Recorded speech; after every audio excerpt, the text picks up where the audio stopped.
Christ's victory at the cross. Ayan. So, binasa po natin yung Matthew 8, chapter 28, verses 1 to 8. Lester rin na mga konti, ang lakas. So, ito yung tungkol sa pagkabuhay na muli ng Panginoon, na pumunta doon sila Mary Magdalene para siya ay dalawin, pero pagpunta nila doon, nakita nila, bukas na yung libingan. So, ang inabot nila doon ay isang anghel, at sabi ng anghel, wala na dito ang Panginoon dahil siya ay nabuhay. So, sinabi din natin, di ba, tinanong ko kayo, bakit isang babae, yung bakit daw mga babae, yung unang nakaalam na si Jesus Christ ay buhay na? Di ba? Para daw mabilis kumalat yung balita. So, nangyari naman, dahil nung pagkalis nila doon, nalaman agad nung mga alagad at ng mga Kristiyano na muli nabuhay ang Panginoon. So, last week, meron pala akong i-correct. Yung stripes is not 40 but 39. Ayan. Sinama kasi ni Ate Jonah yung COVID kaya naging 40. So, 39 stripes, okay? So, ngayon, pinag-aralan natin, ano yung mga victories, ano yung mga napagtagumpayan doon sa krus na madalas hindi natin nabibigyan ng pahalaga or nabibigyan ng malalim na pag-unawa. Madalas, alam lang natin na si Jesus Christ ay namatay sa krus, di ba? Na tayo ay pinatawad sa ating mga kasalanan, pero hindi talaga natin naunawaan ano nga ba yung napagtagumpayan ni Jesus Christ doon sa cross. So, kinuha natin yung first three last week. So, ano yung unang victory?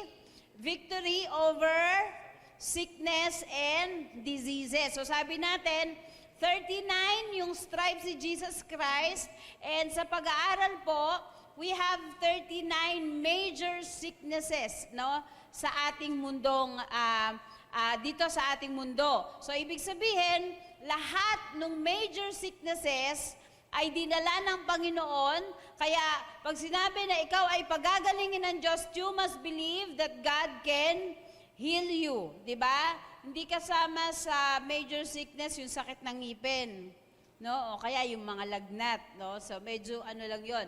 So major diseases, okay? So and then number 2, sabi doon, victory over storms of life.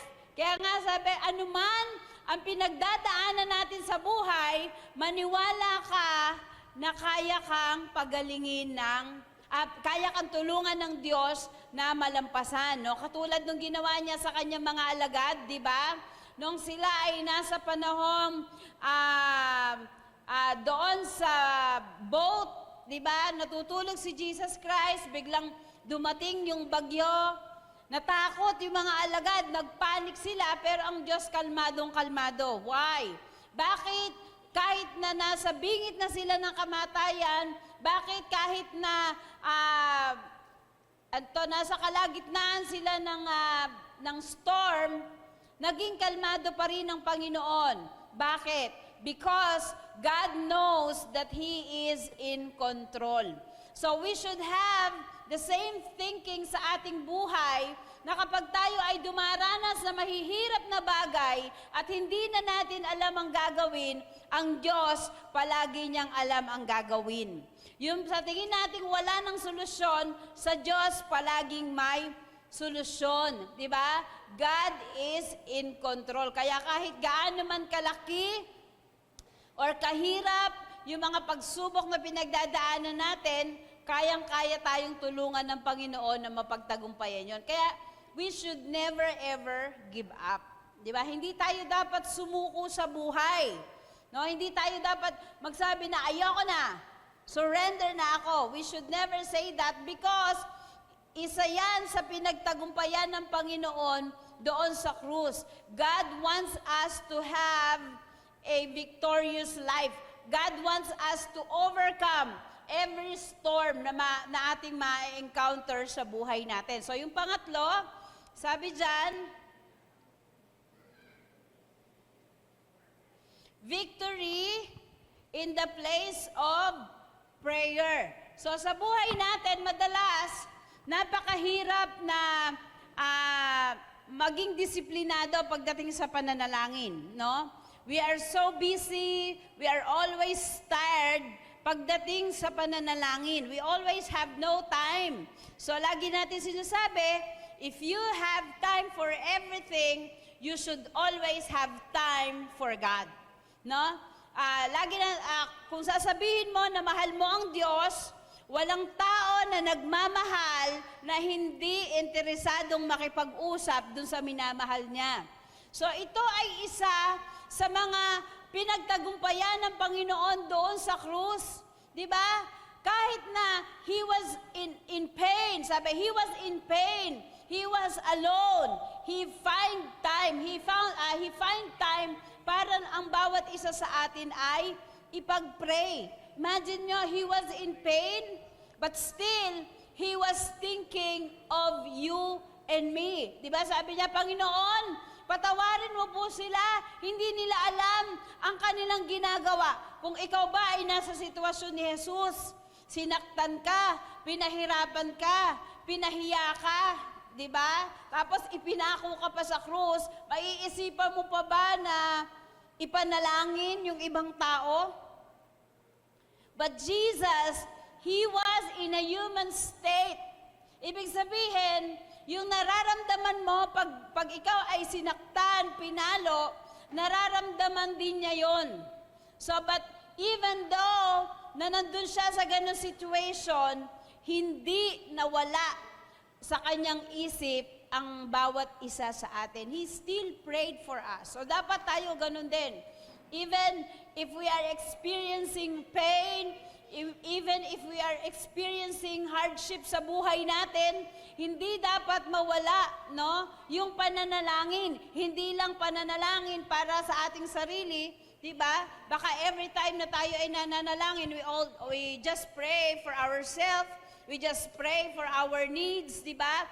We should always include other people. Dapat matuto tayong magmalasakit sa ibang tao na isama natin sila sa ating panalangin. Alam nyo ba, ako natutuwa kasi meron akong friend na dito sa church na 16 years, almost 16 years na silang kasal ng asawa niya, pero hindi pa siya talaga nakaka-experience na mabuntis or manganak, no?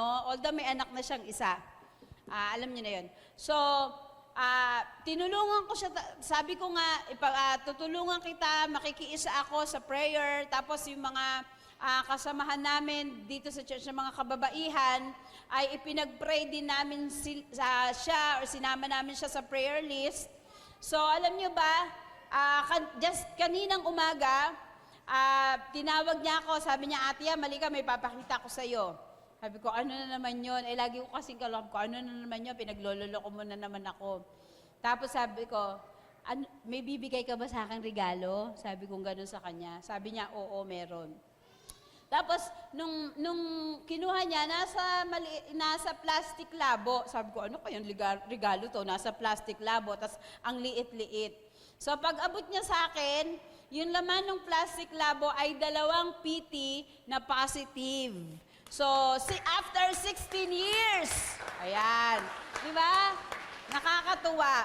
After 16 years ngayon, may experience na niya na manganak. Yun lang naman gusto niya, may experience na manganak. So, kaya hindi tayo dapat tumitigil sa pananalangin, hindi tayo dapat tumitigil sa paniniwala na kaya ng Diyos gumawa ng imposibleng bagay sa ating buhay.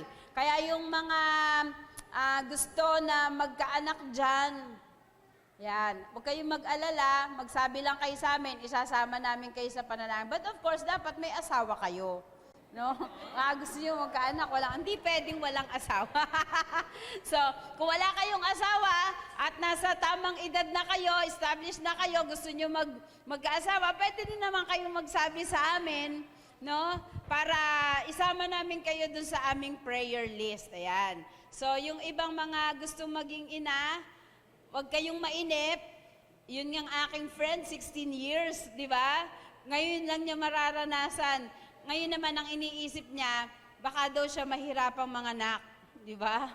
So, pero nakakatuwa. Sabi ko nga, pag iniisip mo na mahirap manganak, isipin mo na lang, kami nga 8. 8 kami magkakapatid eh. Operada yung mami ko, operado din yung daddy ko, pero 8 kami. Di ba? Sila nga na kaya nila. Walang cesarean sa amin, normal lahat. Imagine niyo yun, parang ano lang, parang umutot lang, no, lumabas na yung anak. Sabi ko, yun na lang ang isipin mo. Kaya, hindi tayo dapat sumuko sa pananalangin, hindi lamang para sa sarili natin, maging para sa ibang tao. Kasi yung katugunan ng panalangin nila, kapag tayo ay kasamang nanalangin, sabi, it brings so much joy sa buhay natin. Diba? Meron tayong natulungan, meron tayong napasaya na tao. Okay? Ngayon, number 4 na tayo. Victory over curses, failure, and shame. Okay? So, dito sa tatlong ito, yung pinakamalupit dyan or pinakamatindi is yung curse. Bakit?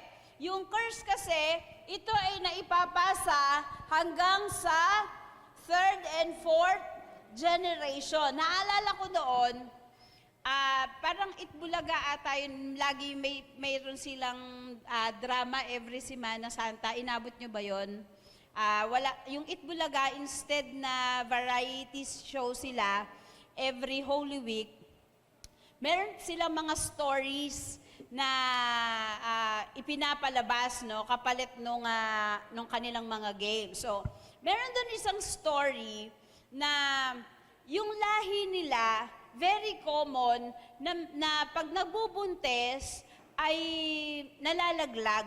No? Kahit anong pag-iingat yung ginagawa nila, basta meron sa kanilang pamilya, hindi pwedeng hindi mawawalan na nalalaglag na anak. May nabubuhay naman, pero mas madalas yung nalalaglag. So, nagtaka sila, bakit dun sa yung isang family na yon, nag-isip sila, bakit naging ganon yung family nila? No? So, nagpatingin sila sa doktor, sabi nung doktor, normal naman. So, hindi sila makapaniwala, bakit ganon? Then, ang ginawa nila, sinusog nila yung kanilang family tree. No? Yung kanilang pamilya, simula dun sa tatay nila, hanggang doon sa kanilang kanununuan.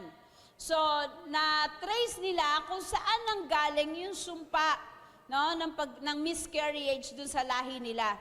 Kasi there was a part of their family or someone from their family na nagkaroon ng relationship outside of his marriage. Ibig sabihin, nagkaroon siya ng karelasyon na maliban dun sa asawa niya, tapos nabuntis siya. And then after nun, ang ginawa niya ay ipina-abort yung kanyang dinadalang bata kasi hindi dun sa asawa niya. So anong nangyari? It became a curse doon sa kanilang pamilya na dinala hanggang sa present generation. Ganon yung katindi. Ganon katindi yung curse. Pero sabi nga, ang isang sign na ang isang tao is living in a curse, parang napakadami niyang failure sa buhay. No, yung failure is very common sa buhay niya. At syempre, kapag ang isang tao ay failure, hindi mo na rin maiiwasan na nahihiya ka. Diba? Pag meron kang sinubukan, hindi nag-okay, syempre mapapahiya ka kasi sasabihin, lagi ka naman ganyan.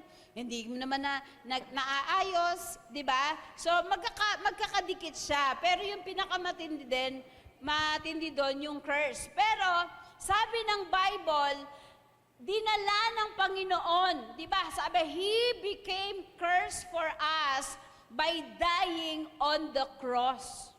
No? So, yung sumpa na dapat tayo ang nagdadala na minana natin sa ating mga kanununuan. Kaya di ba may tinatawag tayo na generational curse, no? And tayo, minana din natin yung sumpa nung kasalanan na naginawa ni Eva at Adan doon sa Eden. Kaya sabi, it is a generational curse. Pero, noong ang Panginoon ay ipako sa krus, na pagtagumpayan niya ito. Ibig sabihin, pinutol na niya, kinat na niya yung curse mula doon kay Eva at Adan, yung curse mula doon sa kasalanan ng ating mga ninuno, pinutol na niya yan sa ating lahi. Diba? Kaya dapat i-declare mo yan sa buhay nyo o sa buhay mo. Kung ang lahi nyo ay puro sa sakit sa puso na mamatay, di ba? Sabihin mo, Panginoon, sa lahi ko, pinuputol ko po itong sumpa na ito. No, naalala ko, meron ako nakausap before, sabi niya, yun daw kanyang tatay, ay yung kanyang lolo, ay bago umakyat ng 40, namatay na, inatake sa puso. No? Tapos, yung kanyang tatay, bago din mag-40, on his 39th birthday, namatay din, inatake din sa puso. So ngayon, dumating na yung kanyang generation. Nung malapit na siya mag-39, sabi niya, sobra siyang nag-isip. Sabi niya, naku, magte-39 na ako. Yung lolo ko, bago mag-40, namatay dahil sa atake. Yung tatay ko, ganun din, 39 namatay dahil inatake sa puso.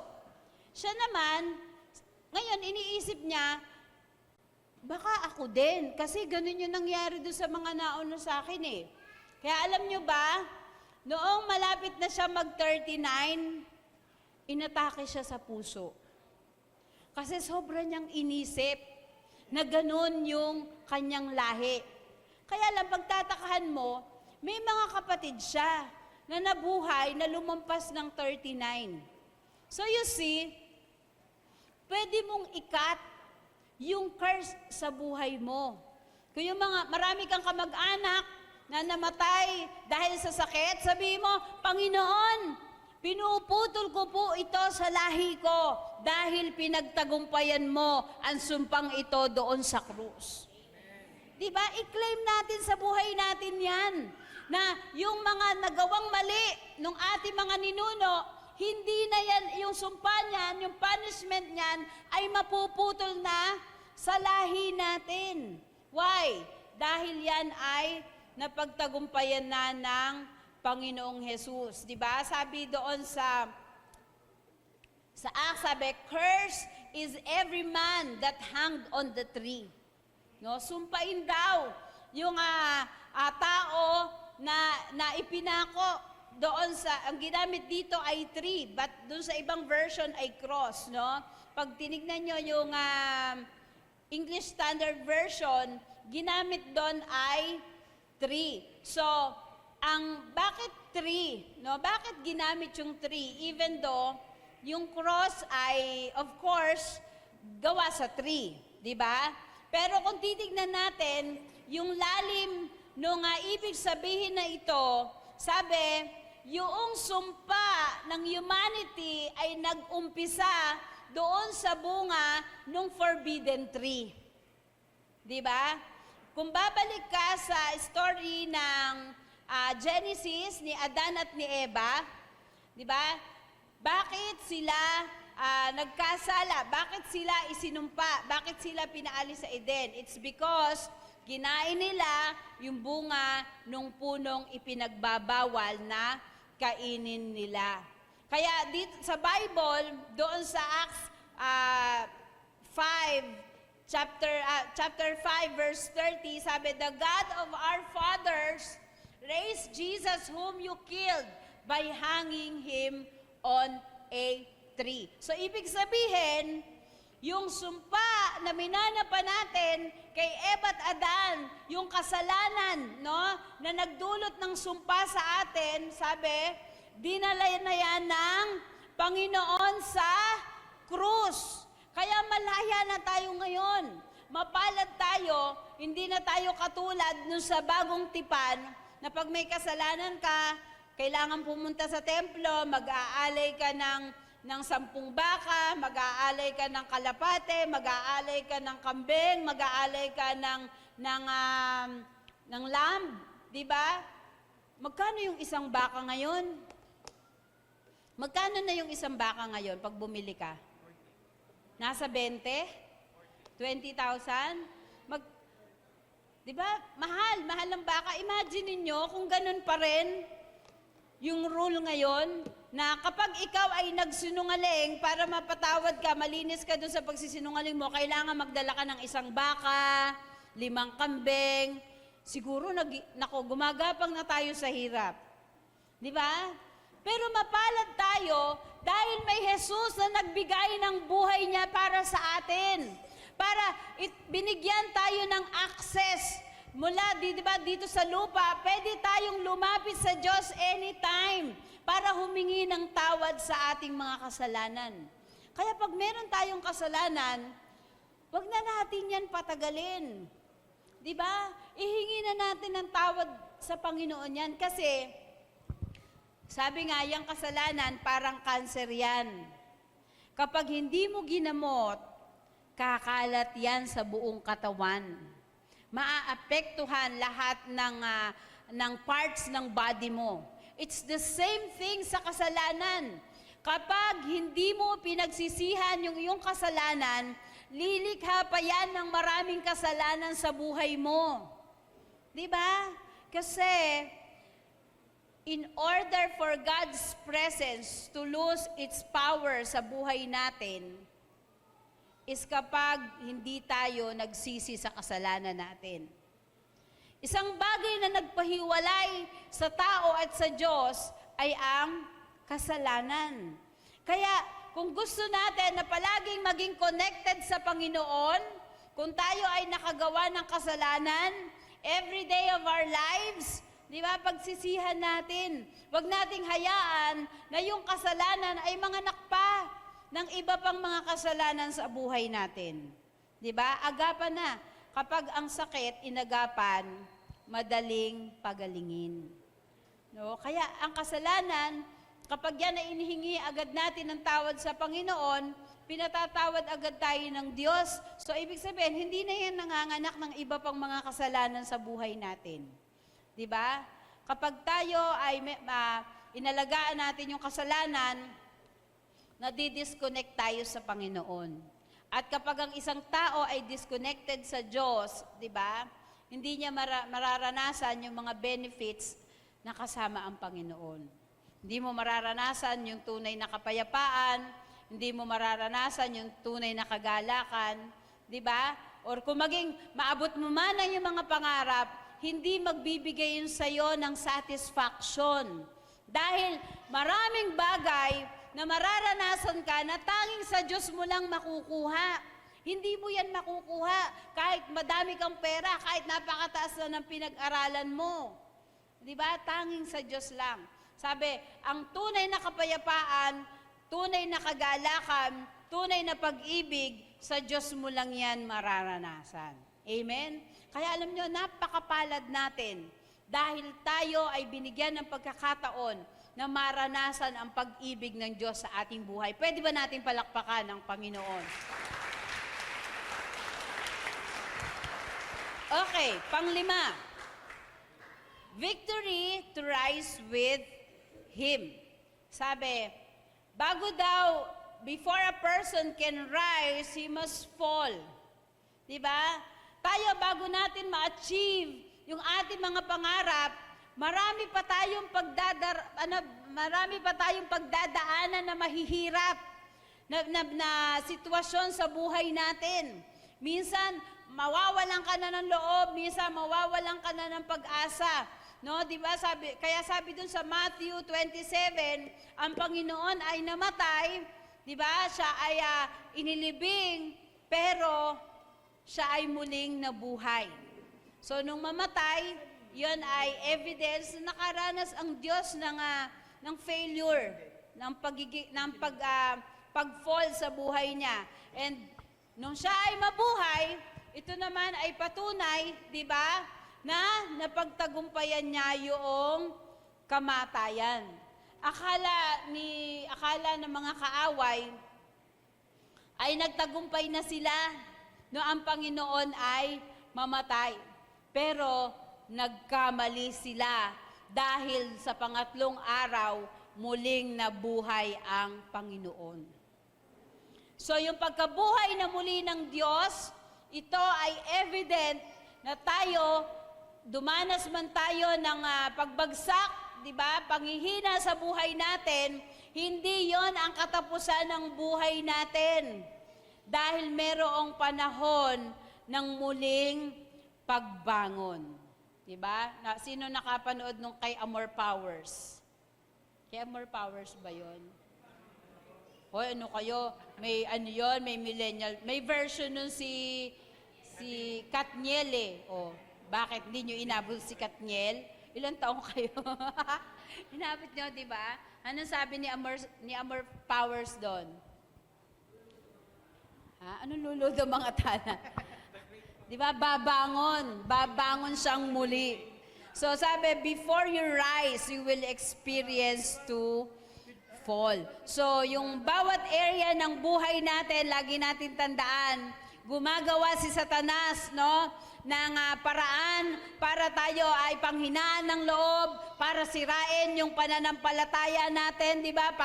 Tayo ay manghina, pero sabi, darating yung oras na tayo ay muling babangon at idideklara natin na ang Diyos na pinaglilingkuran natin ay Diyos na makapangyarihan at Diyos ng tagumpay.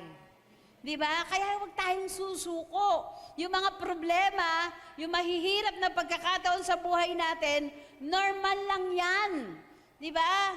Kung lalagay sa isip mo ng kaaway na tapos ka na, sabi mo, hindi pa tapos ang Diyos sa buhay ko.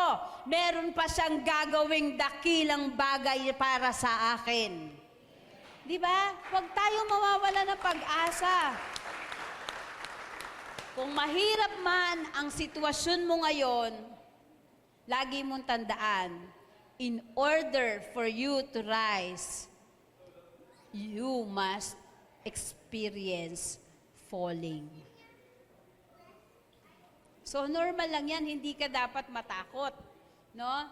Sabi, ang Diyos ay gagawa ng mighty things sa buhay mo. You should learn to have a mighty thought. Lagi yung pag-iisip mo ay maging malakas, maging positibo. Di ba? Laging kaya ko to, malalampasan ko to. Bakit mo malalampasan? Kasi kasama mo ang Panginoon. You will rise with God. Kung ang Diyos ay nagtagumpay, anak ka ng Diyos, kaya magtatagumpay ka din. Amen?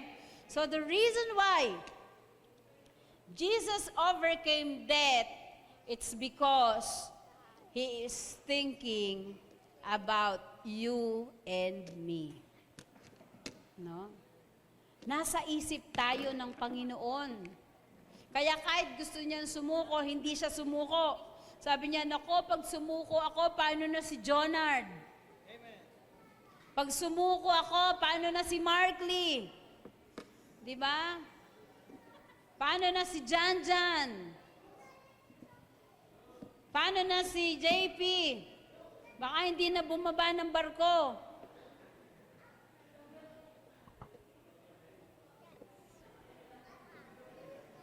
So you see, mapalad tayo.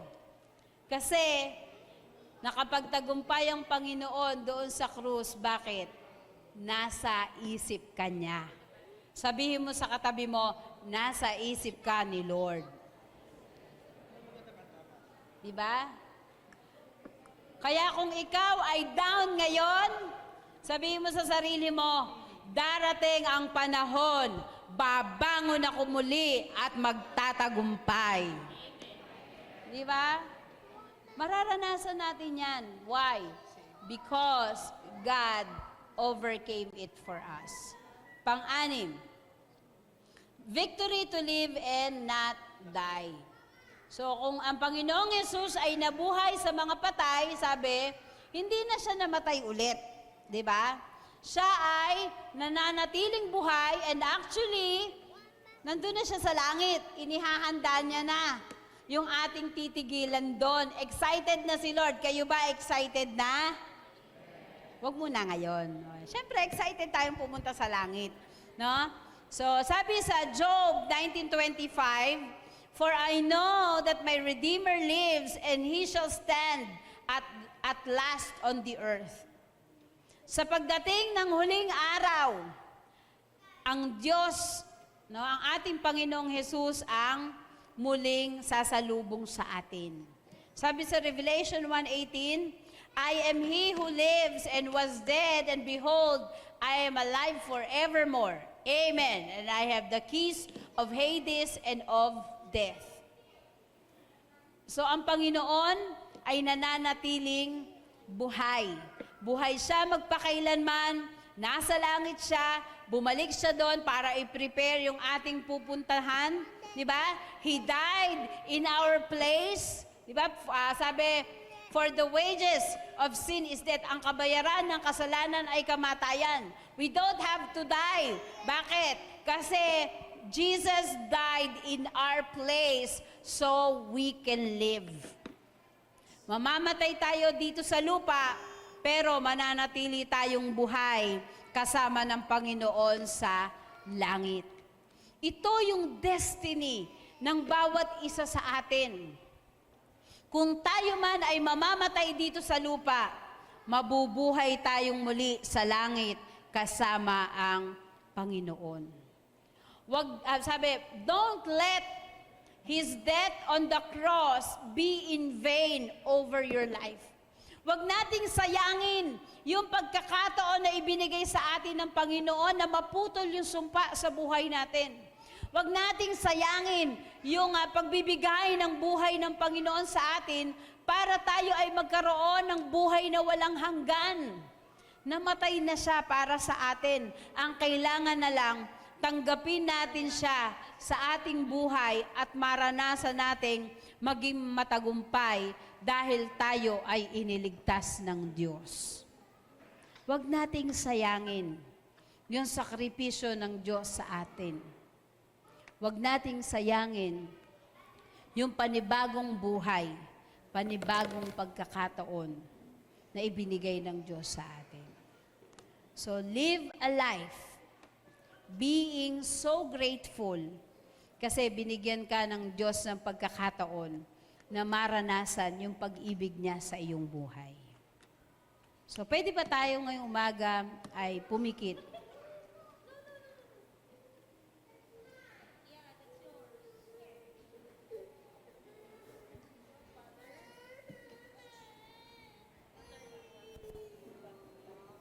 Gusto ko ngayong umaga ay magkaroon po tayo ng time. Pasalamatan natin ang Panginoon doon sa mga napagtagumpay niya sa krus para sa bawat isa sa atin. Kahit sino man tayo, ano man yung nakaraan natin, lagi nating tandaan, mahal tayo ng Panginoon. Ibinigay niya ang kanyang buhay para sa atin. Huwag nating sayangin yung kanyang sakripisyo doon sa krus. Ibigay natin ang buhay natin sa kanya at hayaan natin na tayo ay mamuhay na nagbibigay ng kaluwalhatian sa Diyos. Tayong lahat ay pumikit at tayo ay manalangin.